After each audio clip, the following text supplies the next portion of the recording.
Ассаляму алейкум ва рахматуллахи баракату, братья. Я ни разу обращения не делал, но со вчерашнего дня не могу как себя успокаивать. И то, что случилось с нашим братом, чтеца Корана Мухаммад, невозможно сдерживаться.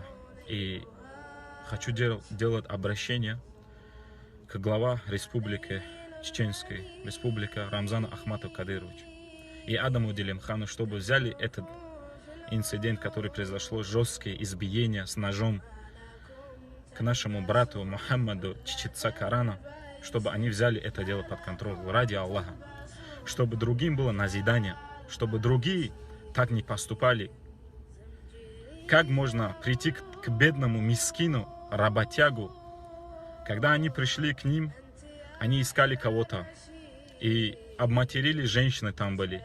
И этот чтец Коран, как он знает слова Аллаха, что когда ты видишь кого-то позирают, кого-то оскорбляют, ты должен вмешаться или рукой, или языком говорить им. Он вышел, сказал, не матом не общайтесь с женщинами, не делайте так.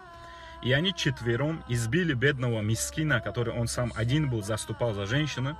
И избили его так жестко с ножами, что следы от ножей порваны, вот такие куски на спине, в голове. Валлах, если это видео вы увидите, у вас кровь будет кипеть. Если у вас ревность есть, если у вас иман есть, вы будете кипеть. Валлах, я как мусульманин не мог остаться в стороне за нашего брата. Он чтец Коран, он больше меня, у него ценности перед Аллахом больше, чем нас. Он знает весь Коран наизусть. И этот люди, они напали на него четвером, избили его до смерти. Он в тяжелом состоянии в реанимации. Как можно вести себя так со своим братом мусульманином, который говорит «Ля иляха илляллах», напасть четырем и избить его так жестко? Где ваш иман? Ведь посланник Аллаха, саллаллаху алейхи вассалям, сказал «Иннамаль му'минуна ихва». Верующие являются для друг друга братьями. Мусульманин тот человек, который не вредит своим рукой и языком другому мусульманину. Или другому человеку, не имеет значения по религии, по нации, кто бы он ни был. Мусульманин должен быть нравственным. Ахлак, лучший нрав, воспитание. Как вы можете со своим братом мусульманином так поступать? Я прошу вас ради Аллаха, чтобы это виновные, которые в этом деле, чтобы они отвечали перед законом. Отвечали перед законом, чтобы другие не поступали так со своим братьем, или не имеет значения, кто по национальности он был. Смотря эти кадры у человека внутри, 21 век, когда ты видишь, что у него в спине вот такие дырки в голове, и женщина говорит, я упал на них ногу, говорит, не делайте так.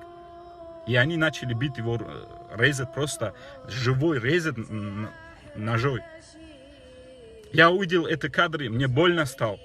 Я просто прошу ради Аллаха, глава республики, Чеченской республики, Рамзан Ахматовича, Адам Делимхану и те люди, которые в Москве есть, нормально сидите, у вас слова везде как проходит, нормальный, авторитетный, чтобы вы ни по воровской, ни по исламу, они неправильно поступали, когда пришли, дань поставили, долю просили, и еще беззащитного чтеца Корана четырем избили, это вообще неправильно.